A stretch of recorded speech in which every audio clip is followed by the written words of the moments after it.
আবার কিছু ভণ্ড বাবা বেরিয়েছে খাজার নামে গাঁজা খায়। এক একটা শয়তানের চেলা ছাড়া অন্য কিছু নয়। এদেরকে যত জুতোর বাড়ি পেটবেন তত প্রতিটা দিটাতে নেকি হবে, মারে নেকি আছে। এরা আমার গরিবের নামাজকে বদনাম করছে, যেমন কিছু মুসলমানের জন্য ইসলাম কলঙ্কিত হচ্ছে, এই গাঁজা বাবাগুলোর জন্য আমার গরিবের নামাজের বদনাম হচ্ছে। ইসলামে গাঁজার কোনো জায়গা নেই। গাঁজা ব্যবসা জালিম হুকুমতরা করে, তাদের জায়গা আছে, ইসলামের জায়গা নেই। কত শুনছো না? আপনাদের আবার কোন বাবা আছে গাঁজা খায়, রাগ হয়ে গেল নাকি? রাগ হলে বয়ে গেছে। আমার গরিবের নামাজের গায়ে কেউ দাগ লাগাবে মেনে নেওয়া যায়? তুই শয়তান খাচ্ছিস আলাদা কথা, শয়তান তুই জাহান্নামে যাবি, জবাব দিবি। আবার বাবার নামে দোষ দেয়। গরিবের নামাজ নাউজুবিল্লাহ বলছি না, আগে যাচ্ছি না। আল্লাহর ওলি গরিবের নওয়াজ খাজা মুঈনুদ্দিন আজমিরি রাহমাতুল্লাহ আলাইহি যখন হিন্দুস্তানে আসতে শুরু করেছে, হিন্দুস্তানের বাদশারা গরিবের নওয়াজকে রুখার জন্য হাজারো চেষ্টা করেছে, কিন্তু আমার রাসূলুল্লাহ বলেছে, বাবা মুঈনুদ্দিন তুমি হিন্দুস্তানে যাবে। হিন্দুস্তানের মানুষেরা বড় অসহায়, হিন্দুস্তানের মানুষেরা বড় গরিব, হিন্দুস্তানের মানুষেরা বড় কষ্টে রয়েছে, বড় মজলুম রয়েছে, তাদের উপরে অনেক জুলুম হচ্ছে। বাবা মুঈনুদ্দিন তুমি যাও, তাদের কাছে গিয়ে আমি রাসূলুল্লাহ আমার ইনসাফের কথা, আমার মানবতার কথা, আমার দ্বীনের কথা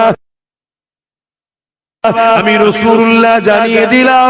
ওই হিন্দুস্তানের জমিনে তোমার কথা শুনে দলে দলে মানুষগুলো আমি রাসূলুল্লাহ আমার দিওয়ানা হয়ে যাবে। এ নওজওয়ানেরা, তরুণেরা, যতদিন হিন্দুস্তানের জমিনে আমার গরিবে নওয়াজ আছে, ততদিন হিন্দুস্তানের জমিনে আমরাও রয়েছি, চিন্তার কোনো কারণ নেই। কেননা কোনো বাপের বেটা জন্ম লাইনে গরিবে নওয়াজকে হিন্দুস্তান থেকে উঠাতে পারবে। যখন হিন্দুস্তান থেকে গরিবে নওয়াজকে উঠাতে যখন পারবে না, হিন্দুস্তানে তোমাকে আমাকে বসিয়েছে যে গরিবে নওয়াজ, তিনি যখন রয়েছে, ইনশাআল্লাহ এখানে তুমি আমিও থেকে যাব।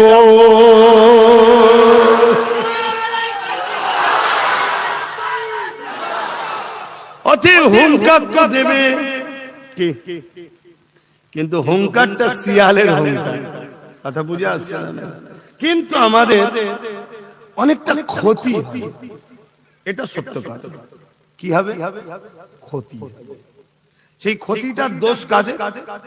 আমাদের। কি জন্য ক্ষতি হবে? প্রথম নম্বর, যে পাওয়ারে আমরা বিজয় লাভ করি, পাওয়ারটাকে আমরা শেষ করে দিয়েছি। যদিও আছে দুর্বল, চার্জ না। অনেক সময় দেখবেন মোবাইল অন থাকলেও ফোন লাগে না, মানে এত লো ব্যাটারি যে ফোনটাও আর যাচ্ছে। কথা বুঝছেন তো নাকি? তা আমাদের ঈমান হয়তো আছে, অস্বীকার করব না, কেন ডাইরেক্ট আমি বেঈমান বলতে পারি না। ঈমান আছে, কিন্তু এত লো মদিনাওয়ালার সঙ্গে কানেকশন হচ্ছে না। কথা মাথায় ঢুকছে তো নাকি? এর জন্য একটা বড় ক্ষতি। আর দ্বিতীয় ক্ষতি হলো, আমার সিল, আমার নোরা দিয়েছি তাদের হাতে যারা আমারই ভাঙছে দাঁতের গোড়া। আমার ভোটে যেতে আর আমাদের নামে কেস দেয়, আমার ভোটে যেতে আমাদেরই ওয়াকাবের দুশমন কেন্দ্র সরকারকে সাপোর্ট করে, আছে না? না, এর জন্য ক্ষতি আমাদের হবে, এটা আমাদের নিজেদের দোষ। তবে কিন্তু মনে রেখে দিও, আমার গরিবের নওয়াজ যতদিন আছে ভারতে মুসলমান, তোমরা নিশ্চিন্তায় থাকো, ততদিন থাকবে। কোনো মায়ের বেটা নেই তোমাদেরকে তাড়াতে পারবে। আর এটাও শুনে রেখে দাও, কোন মা এমন সন্তান জন্ম দিতে পারবে না শেরে খোদা মাওলা আলীর বেটা গরিবের নওয়াজকে তুলতে পারবে। কথা বুঝে আসছে তো? হযরত আলী হুজুরের আওলাদ গরিবের নওয়াজ, আর আমরা হলাম সিদ্দিক আবু বকরের আওলাদ, কিন্তু এক খানদান আমরা। খানদান এক, যেমন আমার 5টা দাদু, অনেক দাদুর ছেলে আছে না, আমি ছোট হুজুরের ছেলে, কিন্তু খানদান একটাই। বাপেরা, নওজোয়ান তরুণেরা, আমার গরিবে নওয়াজের দিনের জন্য প্রচারের জন্য এমন করে রাস্তা দিয়ে হেঁটে হেঁটে যেতে লেগেছে। এই সময় দেখা যায় একদল আগুন পূজারীরা আগুন পূজা করতে লেগেছে, যাদেরকে মুজুসি বলা হয়।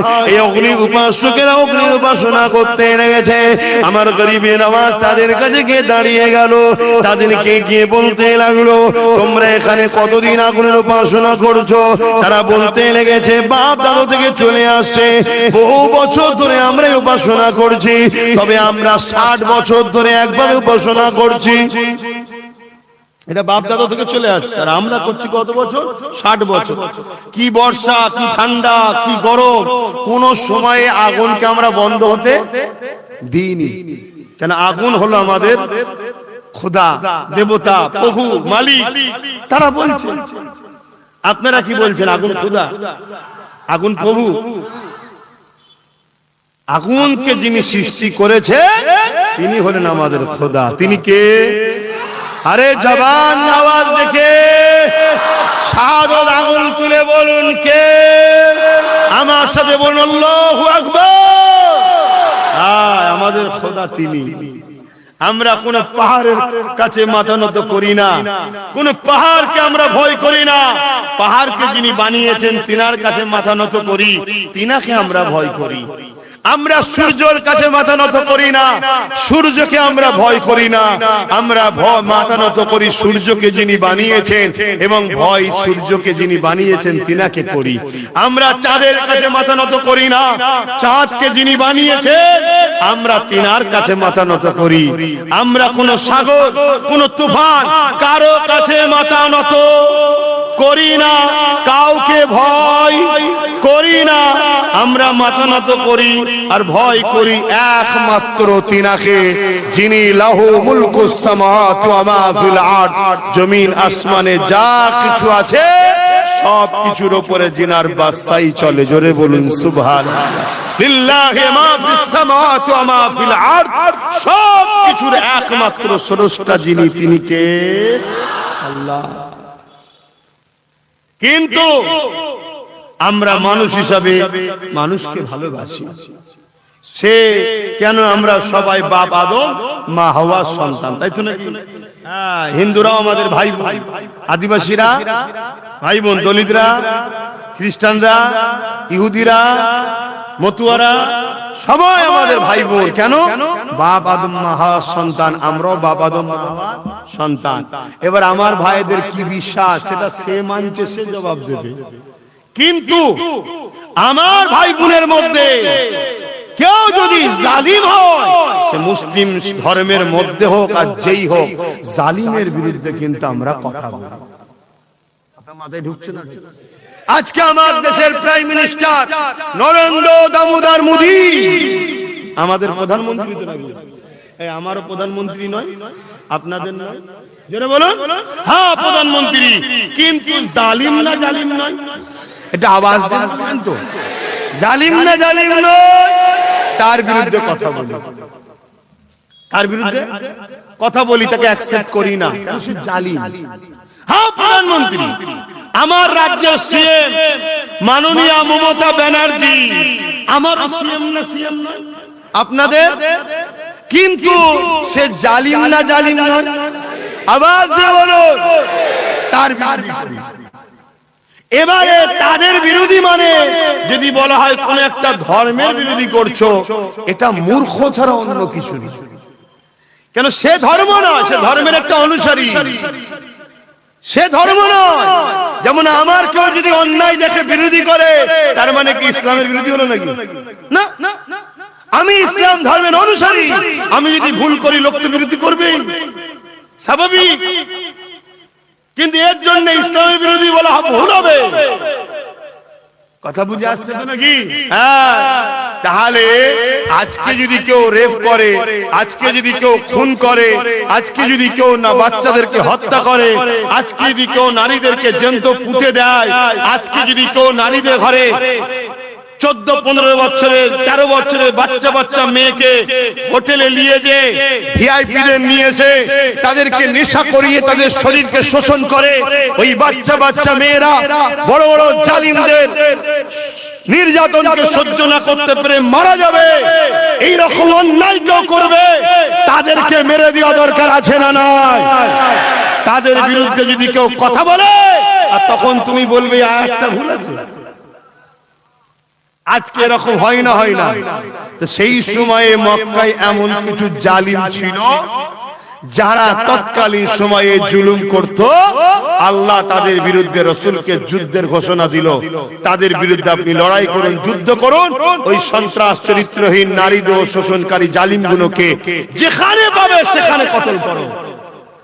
কিন্তু আজকের এই আয়াতকে যারা বলছে যেটা বলা উচিত নয়, আমার তো ভয় হচ্ছে এরাও আজকে সেই মক্কার জালিমদের মতো নয়। এদের ভয় হচ্ছে। এই কথা বুঝছেন না, বোঝেন না? অথচ ওই আয়াতের পরে আল্লাহ আবার বলছে কি, যদি তাদের মধ্যে থেকে যারা ভুল করে ফেলেছে যদি আবার কেউ ক্ষমা চেয়ে নেয় তুমি তাদেরকে মাফ করে দাও এবং নিরাপদ স্থলে তাদেরকে জায়গা দাও। এত বড় দরদ কে দেখাবে? আচ্ছা, কিছু মাথায় ঢুকছে? তাহলে কিভাবে আমাদেরকে মিটাবার, আমাদের নামে মিথ্যাচার চলছে বুঝতে পারছেন? আসেন আমি আবার ফিরে যাবার গরিবে নওয়াজ ওই 60 জন আগুন পূজারীকে বলতে লেগেছে, কোন কিতাবে আছে 40 জন, কমটাই ধরে বলি তাদেরকে বলতে লেগেছে কত বছর ধরে উপাসনা করছো? তারা বলতে লেগেছে 60 বছর ধরে। গরিবে নওয়াজ বলছে 60 বছর ধরে যখন তোমাদের মানা, তোমাদের আগুন দেবতার উপাসনা করতে লেগেছো, তাহলে তোমাদের মধ্যে থেকে কে আছে একজন হাতটা তো দিয়ে দেখাও। এ যুবকেরা, তরুণেরা, বাবারা, তারা তখন বলতে লেগেছে কি করে সম্ভব, হাত দিলে তো পুড়িয়ে যাবে। গরিবে নওয়াজ বলতে লেগেছে আগুনের পোড়াবার ক্ষমতা না। আপনারা একমত তো? আগুনের পোড়াবার ক্ষমতা আছে? জোরে বলুন। অনেক সময় আমরা দেখেছি ঘরে সব পুড়ে গেছে, কোরআনের আয়াতের অক্ষরগুলো ছাড়া সাইটের কাগজগুলো পুড়ে গেছে, অক্ষরগুলো আল্লাহ সুরক্ষিত রেখেছে। জোরে বলুন সুবহানাল্লাহ। কোরআন একমাত্র কিতাব